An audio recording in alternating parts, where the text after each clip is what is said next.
David? Hey, Dave. You mentioned how proficient the UNC offense has been, but they're held scoreless against Georgia Tech in the second half. Have you had any time to watch that game and kind of see what Georgia Tech did so successfully? Yeah, I watched the whole game on the way back on the airplane, and then watched it, multiple times since we've been home. But they played hard. They did a good job. They covered them. UNC also, missed some opportunities. They dropped some passes and, uncharacteristically dropped one in the end zone. So, some of that was self-inflicted as well. But they were the benefactors of that statistically, I guess you would say. But yeah, I mean, you got to give Georgia Tech credit, and they played really hard in that football game. They played keep away offensively. They did a nice job, winning the time of possession and helping their defense that way too.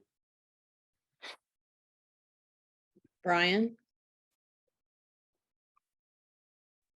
Yeah, Dave, thanks. I wondered if you could talk a little bit about Drake May and what you've seen out of him.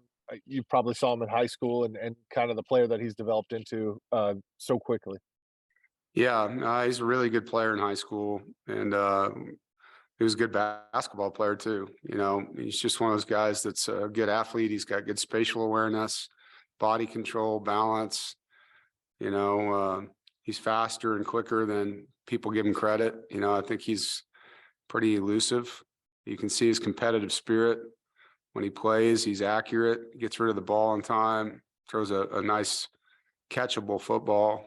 He's a really good quarterback, and it's not a surprise. Obviously the bloodline, they've had a lot of good athletes in their family that have done a lot of high level things. So he's a good player, and he's taken their offense to as good as they were with Sam. He's taken it to another place. He is getting rid of the football faster, and Sam took a ton of hits when he was playing there, in the same system. So you can tell the timing, he's getting rid of it. Todd?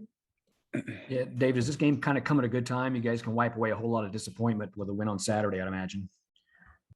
Yeah, I don't know. I mean, I think rivalry games being at the end of the year is great, period. I think the timing of that, just from a history standpoint and for all the teams that play them. When I first got here, we played them early one year, and it's kind of weird, playing a team like that so early in the schedule. But it's a long-standing game. I mean, it's the oldest rivalry in the league, back to 1894. So wherever this falls on the calendar is meaningful. But I do like playing it last. I think just this week of college football is pretty awesome. You get to see all the different rivalry games. James? Yeah, Dave. Obviously, you've coached in this series a while now. When you look back at the series as a whole, was there a common theme you stress with your team going into this matchup each year?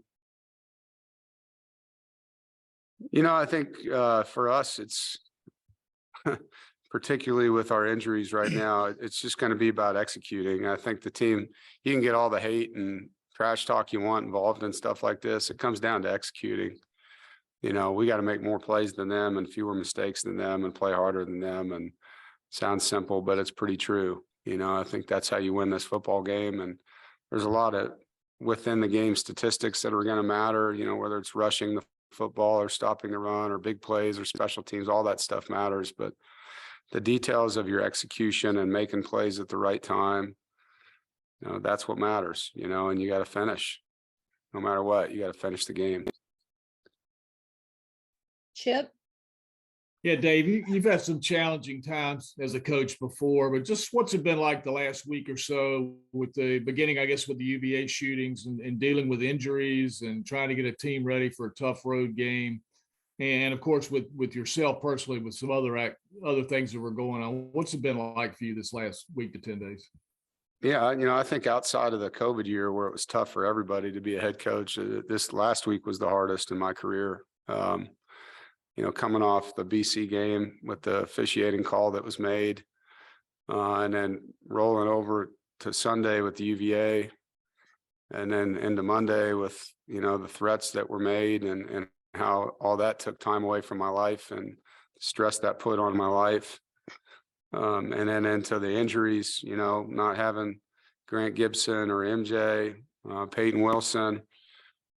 There was a lot going on, man. A lot more than just coaching football last week for me. And So it's not an excuse, it's the reality, you know, and I'm proud of our players and our staff for rallying and fighting, scrapping. I mean, it's 13-10 in the fourth quarter with all that going on. We were in that game and had a chance to win it and just didn't get it done.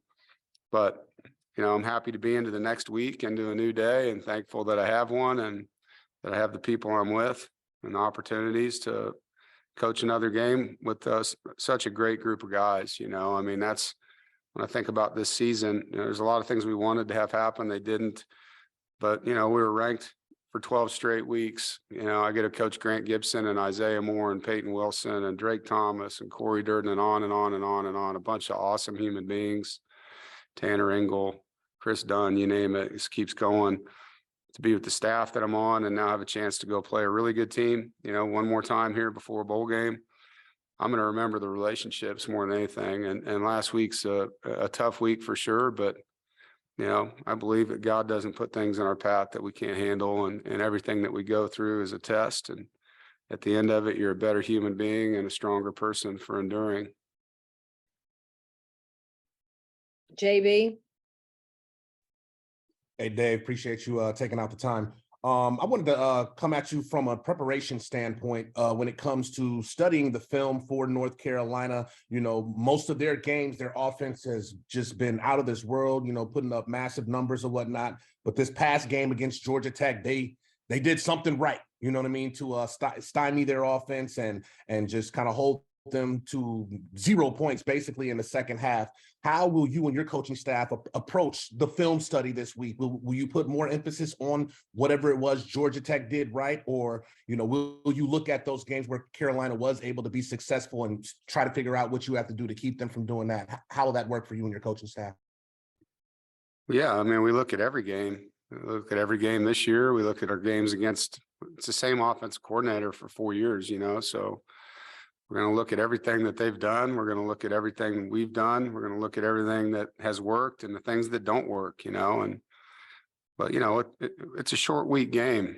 It's not like you can just change everything you're doing in 4 days. You know, I think we're one of the best defenses in the ACC, and we're going to go out there just like we did when we played Wake Forest against a really good offense.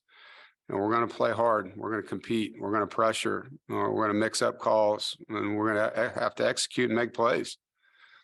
And I think that's the bottom line. You know, Georgia Tech made more plays than UNC did in the second half. That's football. And you go to the other games, UNC made more plays, you know, so it comes down to making plays and finishing plays. And regardless of what we do as coaches, it's going to come down to the dudes on the field getting it done, you know, and making the play and being fundamentally sound and playing harder longer than the dude across from them. Thanks. Todd Gibson. Yeah, Dave, you had a lot of really good players who came back for one more season. Can they maybe approach this game as their Super Bowl, you think, coming up on Friday, possibly? I mean, I don't know if they'll do that. I know that there's a feeling we have as a team about winning against this team and sending our guys out in this game that are last time players for us, you know, the right way.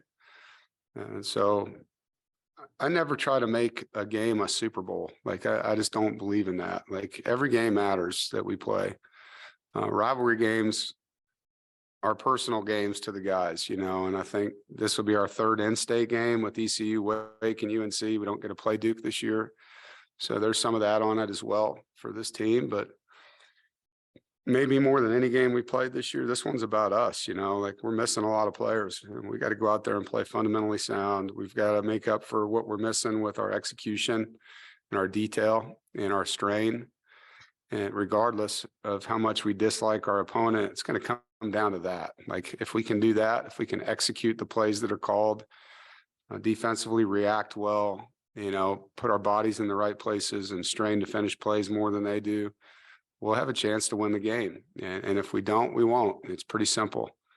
So, you know, I look forward to the opportunity to do that with them. And it's a huge challenge. You know, you're playing a team that's healthier than you, that's got their starting quarterback playing, their offensive line's got all 5 starters that have played every snap of every game, over 800 snaps for each kid on the O-line, all 5 of them, you know, So we're going to have to really, really play well. And I think we can play well. And that's why I'm excited, is to accept the challenge and go out there and get after it. David, Hey, Dave, you mentioned on Saturday that MJ was sort of day to day. Do you have any more clarification on him? And if he's not able to play, will Ben Finley be your QB1? I don't have any answers on medical things for you, and I won't talk about that this week. As far as Ben will play if that's where we're at, as will, Jack, and maybe both of them will play. We'll have to see how this week of practice goes. But we got 4 days, and it's really nobody's business what the health of the roster is right now. Brian, Yeah, Dave, you mentioned what you went through last week, and I just wonder what happened at Virginia. Did that sort of change sort of everything? It kind of changed the way you approach things around your program at all when it comes to sort of some of the stuff that was happening outside of the program? Yeah, I think it does. I think not just me, like I think our campus, all campuses probably for that matter, have a high alert for threats when there's campus violence that happens somewhere of that nature. There's a lot of things that happen that people aren't aware of, from a threat standpoint all over the country, right? And I think sometimes we just kind of brush them off like, oh, that's nothing. Well, it's not nothing. I think when you see what happened up there and that's a scary situation, that's pretty personal. It's in our backyard. Anything that's said has to be investigated, and you're trying to take care of an entire, not just football team, an entire campus. You want people to be safe, and even though we have freedom of speech in this country, I think how you use your words, it matters. It does. And I think what happened at Virginia was terrible. And obviously that's going to put us and every other campus on edge with keeping people safe, and doing the right thing to protect our community. As the head coach, you obviously probably feel a special responsibility to try to keep people safe. Of course. Yeah, I mean, of course I do. I think everybody that's in this building every day is under my watch. And, I have to do everything I can, not just to protect them, but my own family. And of course I do. I wouldn't be doing my job if I didn't do that. Thanks, Dave. James, Yeah, Dave, how would you evaluate the year Drake Thomas is having for you? Special year, man. And it's not just this year. He did it last year too. Before the Louisville game, I was talking to Coach Satterfield, and he said, 32 is the best player in the ACC. He said, it's like every kid I've watched on film all year long. I can't stop watching them. I think the guy's definitely a candidate for conference defensive player of the year. He's a stud, the way he's playing, the number of plays he makes, the diversity of his play, whether it's violently fitting the run, rushing the passer, blitzing, knocking passes down, covering people, leadership, durability, how hard he plays, his strain, everything. He's a special player and does a lot of things for us in our defense. I know you were high on him, obviously, coming out of high school. Has there been an element of his game that maybe even has surprised you to a degree? Yeah, I think, the way Drake's changed his body and helped himself. He's always been an explosive player, but he's gotten more agile over the years. He's been able to increase his ability, in space and to be a pass rusher, which at his height usually wouldn't think that, but he does a great job getting to the quarterback. And he is really a good pass rusher for a linebacker. And so that area has really improved for him. Appreciate it. do we have any other questions? All right. All Thank right, you guys. Happy Thanksgiving to you. Hope you and your families have a good one.